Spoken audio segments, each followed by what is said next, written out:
الرجيم بسم الله الرحمن الرحيم. ګرانو مینوالو، څنګه چې تاسو ګورئ وینئ اورئ زمونږ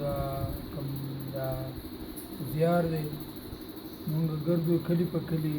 علاقه په علاقه، خپل ګرانو ستر لوړو شاعرانو څخه ملاقاتونه کوو، مرکې کوو. نو نن مونږ راغلي یو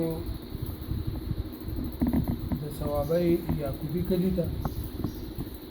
او تاسو سره نن موږ داسې یو ستر لیکوال، سماجي شخصیت، سیاسي شخصیت، د ادب د لارې لاروی، یو ډېر لوی او د ترنم شاعر دی، ښکلی شاعر دی. او زه به یې درته څه صفتونه کوم، خو تاسو به یې خپله واورئ، تاسو به یې ووینئ. خو د دې هر څه نه باوجود د هغوی چې کوم پښتونیت دی په هغوی کې، نو هغه بې مثاله دی. هغه چې کوم مهمان نواز دی، کوم ننګیال دی، نو هغه د دې هر څه نه لوړ دی. د هغوی عظمت، د هغوی شخصیت، د هغوی چې کوم خدمات دي، د هغې هم څه دغه نشته دی. یعنې سماجي اړخ هم که وګورو نو هغه هم ډېر لوی دی، او که ادبي اړخ وګورو نو هم د هغوی څو کتابونه چاپ دي. د وړاندې ورځو کې یو بحریمي کتاب چې دوی کوم تخلیق کړی دی، نو د هغې مختتم شوی په دغه ځای. نو دا د رنګونو شاعر دی، دا د ښکلاګانو شاعر دی، دا د فطرت شاعر دی، دا د رنګونو شاعر دی، د سپرلو شاعر دی. نو ستاسو تر منځ نور دیوال نه جوړېږم، او راځئ هغه سره میغ په میغه تاسو مخامخ کوو، او څو تپوسونه به ترې کوو. تاسو موږ سره اوسئ او مزې ترې والئ د دغه پروګرام نه، د دې خبرو نه. السلام علیکم. وعلیکم السلام. خادم صاحب. وعلیکم السلام. څنګه یې؟ خیر دی. څنګه ژوند څنګه تېرېږي؟ د هر څه نه مخکې بښنه غواړم، خپل لږ تعارف وکړئ، خپل پېژندګلو. زما نوم جي امیر محمد خان دی، او خادم مې تخلص دی. د دې یعقوبي کلي اوسېدونکی یم. د پلار نوم مې زرداد خان دی،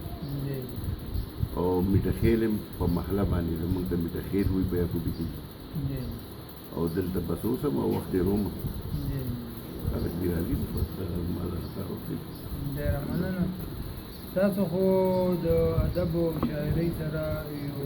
سماجي کارکن هم یئ. شاعري مو څنګه شروع کړه او د کله نه مو شروع کړه؟ شاعري خو که زه ته دا ووایم نو د ډېر وخت نه شروع په سن 65 کې چې کله بھارت او پاکستان په جنګ وو، د صدر ایوب په دور کې، نو د هغه وخت نه زه پوره میدان ته ووتم، او په دې خپل وطن باندې مې ننګ وکړو.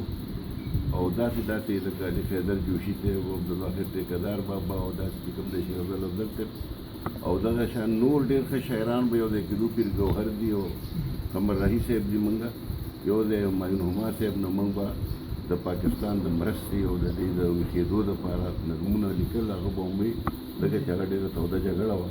نو د هغه وخت نه د هغې نه مخکې د شاعري کوم لږه لږه سن 65 کې بیا ښه میدان ته راووتم. جی تاسو خو شاعري چې کومه کوئ، او ستاسو اوس چې موږ کومه شاعري ستاسو ګورو، دغه بحریمي کتاب ما سره شته دی، نو دا خو ټول د اصلاحي شاعري ده. نو تاسو نور کوم اړخونه د دې نه وړاندې کومه شاعري وه، نو هغه کم قسم شاعري وه؟ زه خو جي الحمدلله ما د پښتو ژبې او د پښتون قام د خپله وسه چې کوم خدمت کړی دی، نو دا زما او دا ستاسو د ټولو د صوابۍ دپاره او د مردان دپاره د فخر خبره ده. زه په سټیجونو باچا خان سره، غني خان سره، ولی خان سره، اجمل خټک صاحب د خدای پاک وبخي، زما به ډېر خیال ساتو. زما په کتاب باندې د هغه لیکل دي، د سلیم راز لیکل دي، د پریشان خټک صاحب لیکل دي، د ډاکټر اسرار لیکل دي زما په کتابونو باندې او دا ما تقریبا وو کتابه چاپ شو اتم هم را روان دي تقریبا 300 د ابو د یو 540 صفحې خو هغې کې ما په یو اړخ شاعري نه ده کړې ما د پښتون قوم د بیدارېدو لپاره خپله هڅه کړې ده تر دې حده چې ورنټونه مې پکې برداشت کړل جیل ته پکې لاړم یو ورځ مې په اباسین یو نظم لیکلی و اباسین سره مې خبرې کولې او باچا خان ناست و دا تولاندی کلي کې یو ډېر لوی پروګرام و زه هغې وغوښتم چې ته څه ووایه ما حالانکې په اباسین باندې چې نظم ووایې د هغې مفهوم څه داسې و چې ما د اباسین سره خبرې وکړې چې یاره ته د ډېر وخت نه را روانې اباسینه او کله بره خېږي او کله کته را کوزېږي او کله درپې خلک خرنډانه چي او کله څه کوي کله څه کوي او کله تا ته بندونه تړي نو دا څنګه دا دومره تکلیف ته برداشت کوي اباسین ته مې هغې وایي چې دا زما د نرمۍ کمال دی بیا مې ورته بل ته پوښتنه کو چې اوبو یا د اباسین اوبو تاسو ډوبره ولیدل راجپوتو مو لیدل مغل خاندانو مو لید انګریزانو مو لید مونږ اوس ګورئ تاسو په خیال کم خلک تاسو ته ډېر ښه پرېوت نو ما له جواب راکړ چې تاسو ټولو کې برباد او خراب خلک دي مې دا ولې وی تاسو د کار سړی کار ته نه پرېږدئ نو چې دا خبره ما په نظم کې وکړله نو باچا خان په دې ډېر زیات خوشحاله شه الله دې وبخي او بیا د سټیج سیکرټري هغه وخت زمونږ شهزاد ګل باچا و چې ډېر لوی وکیل و هغه ته یې ویې ته راشه وی چې امیر محمد خان موجود دی نو بل چا له پوه نه و دغه شان غني خان سره په امیر آباد میږې یو زمونږ ملګری و تخلص میږې و هغه د دوی واده وی کې زمونږ پېښ و هلته ما سره نظمونه داسې ووایي او غني خان ناست و هغه پاسې ستاسو دواړه داسې کړه چې امیر محمد خان A1 شاعر دی او ډېره زیاته شکریه ادا کړه اجمل خټک صاحب د الله پاک وبخښي زه به چې یو ځای کې حاضر وم نو هغه به ډېر خوشحاله و او ما سره ډېر وري وه خط یې راولېږه چې ما سره یو 3 ورځې راکړه چې دا علاقه زه وګورو زه 3 ورځې ورله ما ورکړې او هغه د هغه واټ و هغې کې ورته زه برابر وګرځېدم او هغې کې ما هغه خپله منډه تړله هغه سره وکړله هغې کې تقریب الحق کاکا خیل به مو سره میلاوېده نو شاعري را روانه وه نو په هغه وخت کې د شاعرۍ رنګ چې و نو سیاسي زیات و لکه اوس چې دا یو سنګر وي کله کله کله یې ټوبی کوي کله کوم دی وي چې زه پښتون زلمی یم نو دغه نظم چې کوم دی یا پکې داسې نور ډېر دي خو دا د خوشحالۍ یو خبره کومه چې ما ډېر کتنې وکړې زه په شاعرۍ کې هر ځای ته لاړم موږ به پخوا مشاعرې کولې او داسې خو باچا خان سره په منډه او ډېره خطره به موږ ته دا وه چې له سټیج نه به نه راکوشي وي چې وارنټ به راپسې چالو اوس خو شاعري اسانه شوې ده هر څه چې وایي نو وایه نه وارنټ شته نه څه شته بس یو دوه داسې شعرونه ولیکي او بیا راشي وایي یا څوک ورته څه وایي نه هغه خو یو جابر کار و ډېر زبردست کار و که نه خو دې سره سره د ابتدا نه د الله پاک احسان دی چې ما د اسلام لمن نه ده پرېښې او نه را باندې دا چا پرېښودی شو تر دې حده چې ولی خان بیگم نسیم باچا خان به وایي چې امیر محمد خان خادم صاحب یو اسلامي سړی دی او هغه شاعري هم که تاسو زما سټډي کړه نو ځکه چې ما ته څومره علم دی چې الله پاک پوه هغه چاته وایي چې هغه کې د دین پوه وي او هغه یېرېږي او هغه کې تقوا وي دا د ټولو نه اولنۍ او کلکه خبره ده مسلمان به په لږ څه خویږي نه دی به په واه نه خویږي دی به په شاباش نه خویږي د ده به یو خپل مقصد وي او ده کې به ضروري خبرداره چې قومیت هم وي هغه به خپله مرسته کوي منډه به کوي نو په یو نمبر کې ستاسو دواړه لکه ما څه کمې نه دی راوستی اوس خو لږ وخت تېر شه په ما باندې زه ډېر ویښ شوم نور خو چې کوم دی نه په ځوانۍ کې ما نه په وارنټ نه یېرېدلی یم او نه د جیل نه یېرېدلی یم هغې سره به برق روان وم چې څه تکلیف و هغه به ما کول قسم نامې مونږ ویلي تاسو تقریبا 7 کتابه چاپ کړي که نه 7 کتابه او یو را روان دی نو دغه زیار دا هڅه تاسو څه ګڼئ تاسو په دغه باندې خبره وکړئ د الله فضل دی ما ټول کتابونه په خپلو پیسو چاپ کړل ما پکې چا نه مدد هم نه لګو ته نه غواړم په دې بحر عمیق باندې تقریبا 1,20,000 روپۍ ولګېدې په 500 کتابونو دا ما خپلې ورکړې تر نننۍ ورځې پورې ما باندې د شاعرۍ په بابت کې یو پیسه حرامي که ما له چا انعام راکړی دی ډېر راکړي شوي دي خدای فضل دی نو ما د سټیج د پاسه ویشلي یا مې ټولونو ته ورکړي او په مایک مې سمدستي ویلي چې دا پیسې ما ته ځان درکړي دا نه درکړي ځکه ما ته دا د قوم خدمت نه ښکاري دا خو بیا یې ولاله چې شاعر یو بس هغه پیداګیر کوي او په هره طریقه چې نو زه هغه خلکو کې نه یم ستاسو دواړه ټول کتابونه مې په خپلو پیسو چاپ کړل او بیا غټه خبره دا ده چې مفت یې ورکوم په ما د یو پیسه حرامي که ما خرڅ کړي او نه مې چېرته ایښي دي چې یو یار دوست راشي او زه په دې پوهېږم چېرې د ده شاعرۍ سره مینه ده دی په شاعرۍ پوهېږي نو زه هغه ته ګفت ورکړم چې بچی دا ستاسو تاسو سره به مفت درکوم خادم صاحب اوس تاسو چې کوم عمر دی یقینا چې دا داسې دی چې د آرام ضرورت دی دغه عمر داسې دی خو تاسو بیا هم خپله هڅه کوئ او خپل لیکلو ته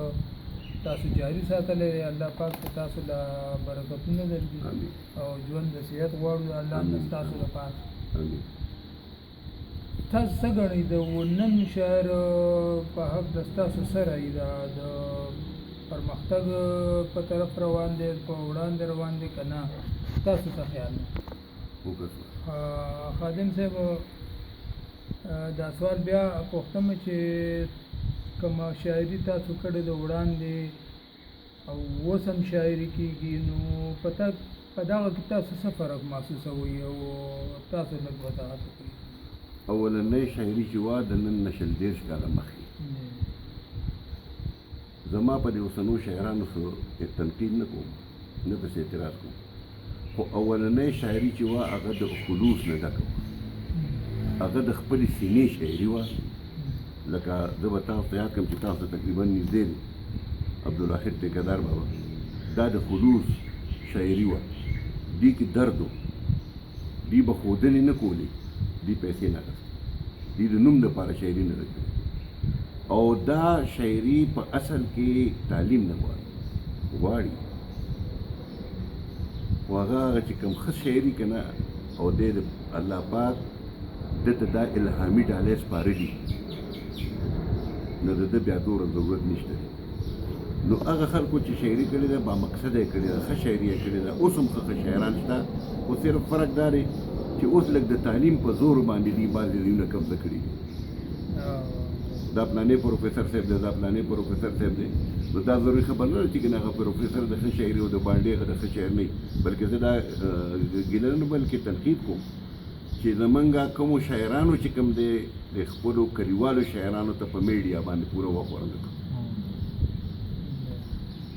کني چې کومه شاعري دلته کړې ده عبدالله صاحب کړې ده دغه شان دلته کې عبدالغفران بیکر صاحب او دغه شان مینوش صاحب چې د بانګې دره ترجمه یې کړې ده اقبال صاحب د هغه چا نوم واخیسته خو دا دغلته کې څو کسان کاپیزاني نو د هغې او په دغه شاعرۍ کې دا فرق دی چې دوی ټیک ده او لږ دغه کوي او مخکې خو ډېره د خروج نه ډکه شاعري وه اوس هم ده خو اکثر کسان نه لکه داسې کسان دي پکې که نه چې هسې د سور دپاره ګرځي چې یاره دا سړی د ما نه خوشحاله شي دی د ما نه خوشحاله شي د ما څه وشي نو هغه خو بله شاعرۍ دي که نه او کم کسان اوس هم سنجیده کسان شته ډېر شته چې هغې دا مقصد وي چې پښتو دې ترقي وکړي د پښتو ژبه دې وړاندې لاړ شي مخکینو هم ډېره کړې وه هغه دا پروګرام چې دلته و نو ما دې ته ووایي چې وروڼو ما خو 50 کاله چغې ووهلې خو ما پښتو مخکې نه کړی شوه ځکه چې پښتو د مخکې کولو کم اصل کسان چې دي که نه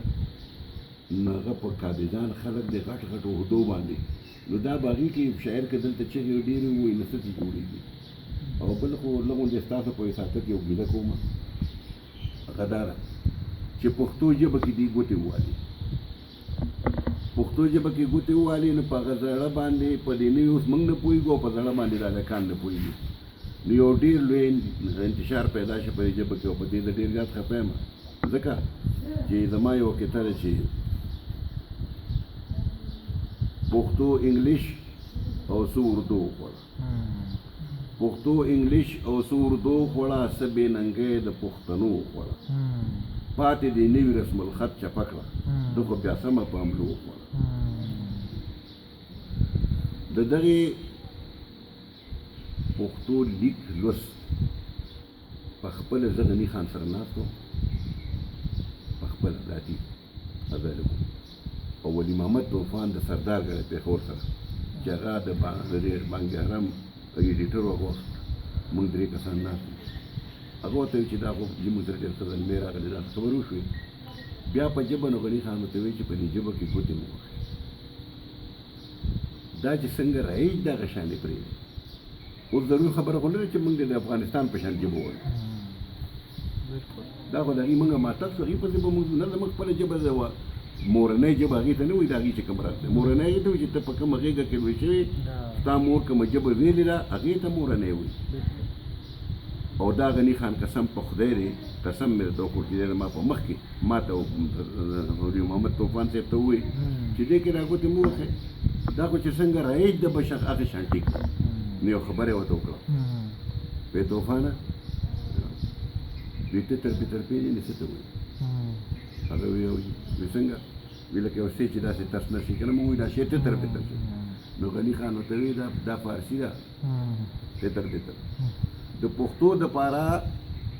د دې دپاره د تتر د پتر دپاره د پښتو لفظ چې دی دا تیت پرک دی دا شی تیت پرک شو نو بچې ته ووایه تاسو نوم دی ما ذوالفقار نوم دی ذوالفقاره بچې ته ووایه چې په تیت فرق څوک پوهېږي نه بلکل ما په لومړي ځل واورېد نو دا تتر بتر ښه دی او د دې لیک څومره ګران شه چې موږ اوس نه پوهېږو نه په لیک پوهېږو ولې زموږ عمر تللی دی او هغه هلکان په دې نه پوهېږي موږ په هغې نه پوهېږو نو دا لکه داسې حالانکه دا ما سلیمرا صاحب ته مخامخ ویلي وو چېرې دا شی کېده نه ته کوم دی نو ما ته یې ویل زما چیرمن صاحب په دې کې لږ زه بېوسه وم دا را خبره وه دا خو هسې لانجه شوې ده لکه خادم صاحب لکه تاسو مطمئن نه یې د دې نوي پښتو نه زه د خپلې مورنۍ ژبې مطمئن یم چې زما کومه مورنۍ ژبه وه او کوم لفظونه هغه شان مشهور وو بل دا ژبې چې څومره چېړې که نه بچې چې څومره یې چېړې نو مسله به پیدا کېږي هر سړی وایي زما ژبه ښه ده بل وایي زما ښه ده موږ د پښتو دپاره ډېر انتهایي منډې ووالې او ډېر زیات سرخوږی هم وکړو خو څه ترې موږ جوړ نه کړی شو لکه کني دا ګوره دا مخامخ شعر وره زه به خدمت کوم ستا ته مورنۍ ژبه یې ای پښتو ژبېدار له تا شم کورنۍ ژبه یې زه به ستا مات هډونه بیا پیوس کوم که خیر کړی مې کس دی یم افغان ته افغانۍ ژبه یې نو په دې موږ خپله ښه وس کړی دی کوشش هم کړی دی او د ژبې مخامخا پالنه کوي خو لکه ډېر ناشنا لفظونه یا د هغې لیک کې دومره فرق راغی چې اوس عوام پښتانه چې ورته مایوسه شو خادم صاحب تاسو خو ډېر سفر کړی دی د کوم ادب سفر دی ډېر لوی سفر مو کړی دی نو ستاسو د خوښې کوم شاعر یا تاسو چا نه متاثره وئ یاره زه خو چې دریشا وایم که نه چې زه هېچا نه متاثر شاعرۍ کې متاثر نه یم داسې خلک ګپ لګي شاعري د الله رب العزت نه الهامي ډالۍ ده او باقي شاعران چې کوم دي نه زما ټول خوښ دي ټول تر خپله وسه پورې ښه دي ښه لیکل کوي پرمختګ کوي نو هغه ښه خبره ده خو نه په ما څوک دا ثابتولی شي چې دی ما نه متاثره دی ښکاره وایم او نه زه وایم چې چا نه متاثر زما یو خپله لار ده چې هغه ته وګورې که نه بچیا کتابونه زما وګوره نو زه تش په حسن پورې نه یم منښتی زه تش په حسن پورې نه یم منښتی زه تش په ملک پورې نه یم منښتی او زه تش په قومیت پورې نه یم منښتی ما هغې کې دا شته دی چې بهی تعلیم وکړه ووایه سبق په مینه ووایه سبق دا زما یو نظم ډېر ښه نظم دی او دغه شان پکې ډېر زیات دا کتابونه به زه تاسو ته درکړم دا سټډي کې زه چې یو کتاب وګورم یو شاعر صرف حسن پورې نښتې نو لکه ما ته بې معنې غوندې ښکاري چې دا څه به چې جوړ نه شي خادم صاحب اوس راځو ستاسو شاعرۍ طرف ته نو کدی مینوالو ته تاسو خپل نظم یا غزل ډالۍ که نو ډېره به خوند وکړي او زما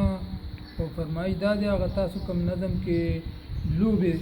ذکر کړي دي یا مختلف ډېر شی لوبې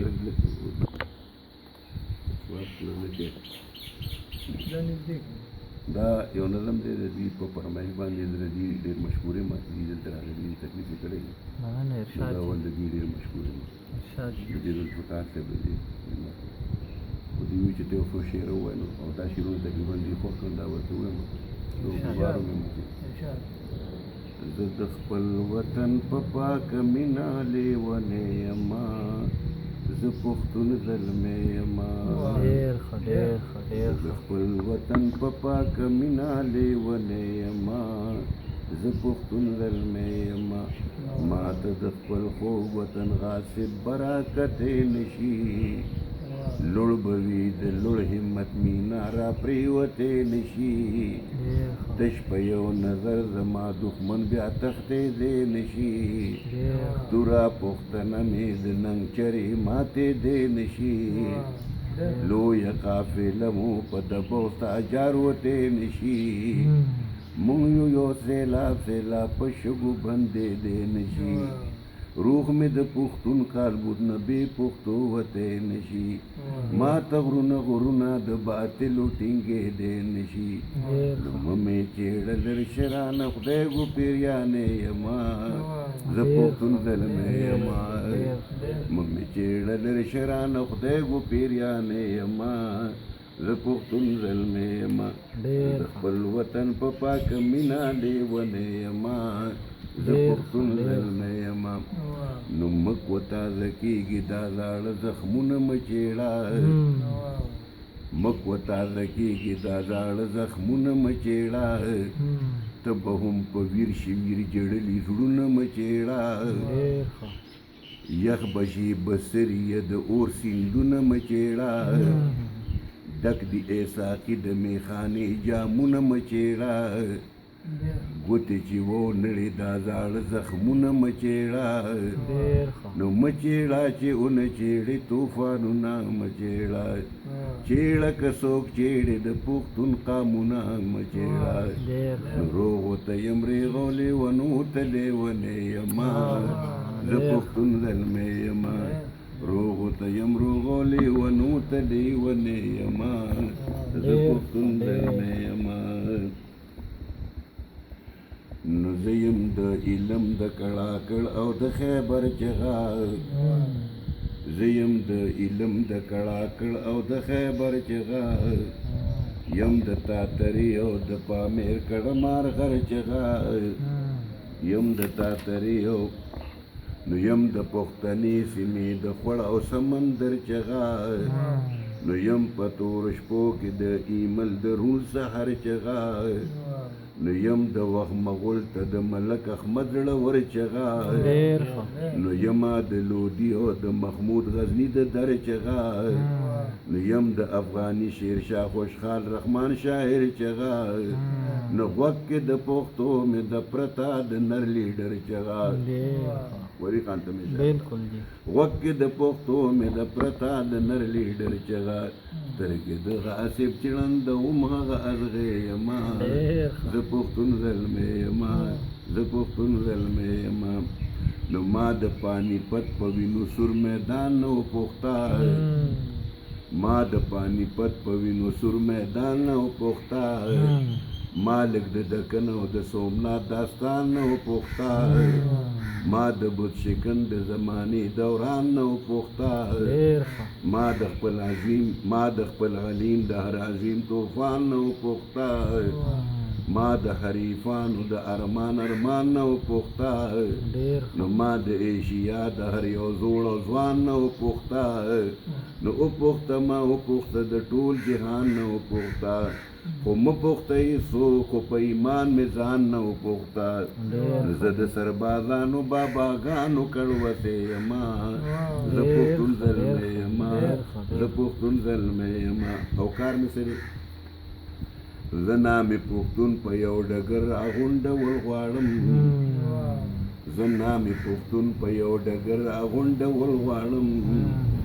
زه خټک شینوار یوسف زهرور جوړول غواړم زه وزیر مسجد ګربا جوړې هم هور کول غواړم زه دا تفریقي طبقې د منځ ارو کول غواړم او زه سواتې ممن کوچې غلجې هم یو کول غواړم ډېر ښه ډېر ښه دا د یو نیکه اولاد د خوبه پاسول غواړم نو زه په یو پوزي په یو تالي خوراک خوړل غواړم ډېر ښه او دا د یو نیکه نو زه دوی د یوې مینې په څادر کې پټول غواړم نو وتی یم میدان ته دا مې قصد ننګیالی یما زه پښتون زلمی یما اوس هم به پښتو سره خوشحاله زولنو کې هم د پښتو خدمت مې څنګه کړی دی شعر ته ګوره وی اوس هم به پښتو سره خوشحاله زولنو کې هم ویر به د پښتو د چغار کړم د جیل پنجرو کې هم ویر به د پښتو د چغار کړم د جیل پنجرو کې هم څوک به تسلیم نه کړم ناجایز په کټارو کې هم او من سر به مې ټیټ نشي د فرعون د دار رسو کې هم سر به مې ټیټ نشي د فرعون د دار رسو کې هم وینم خوشحالی د جنت په سرو لمبو کې هم روح به مو په رقص علیین ته ځي مزو کې هم زم که پیلحد ته د خپل تن په وینو سرو کې هم خو حق به خپل ګټم کوي په خلو د ازمرو کې هم نو د اول پښتون میر محمد خان بیا یوسف زه یما زه اول پښتون میر محمد خان بیا یوسف زه یما زه پښتون زلمی یما زه پښتون زلمی یما دا د جی باندې سبا او دا د لومبۍ کتاب دی صحیح دی بیا ورپسې دا نور ورته دا نور کوم دا یو ورته ته برابر ورته خادم صاحب تاسو خپل د خپل چې کوم تحقیقات دي نو په نمبر د کیمرې مخې دې ته مخامخ جی باندې سبا صحیح دې کتاب رازونه دا یو دی باندې سبا جی دا یو باندې سبا دی دا دویم ورپسې دی رازونه جی او دویم ورپسې دی رازونه یا او دا دی ارتقا او دا دی ارتقا او دا دی اطمینان دا څلورم اطمینان کتاب دی او دا بحر عمیق تقریبا 540 صفحې دا کتاب دی زبردست دا غبل کتاب بحر عمیق دا بالکل او دا زما ګل یو کتاب د نورم دی خو دې وخت کې نشته دي حاجی دا یې نمونه وایي نمونه د یو نوم دی روښانه حقیقت ها جی او بل دی کې یو کتاب کم دی چې د دې یو کتاب زه خیر جی بیا را یاد شو او د دې نه علاوه د خادم صاحب یو نثر کتاب هم دی او دا په څه موضوع باندې لیکل شوی دی دغه په پاکستان دی ټول دلته چې کم کاغه کې چوکته نو د عمران خان په زمانه ډېر وروسته ښکاره شي ځکه چې هغې کې ما ټول دغه بېخکني کړې ده بلکې شیرزم استاد د خدای پاک خوشحاله کې ما ته یې ورلې ده ورې په ډانګپیري ورته ووایي چې یاره کوم کرپټ کېږي په پاکستان کې نو بلکل هر شی مې په ګوته کړی دی د هغې نوم دی روښانه حقیقت او نصیحت دغه دی د نثر دی نو دا تاسو دا خدمات ولیدل د پښتو خو ما ورسره خپل مالي خدمت بدني خدمت د لیکلو خدمت او د دې خپل غریبۍ مناسب لنګر ورکول مې نه ده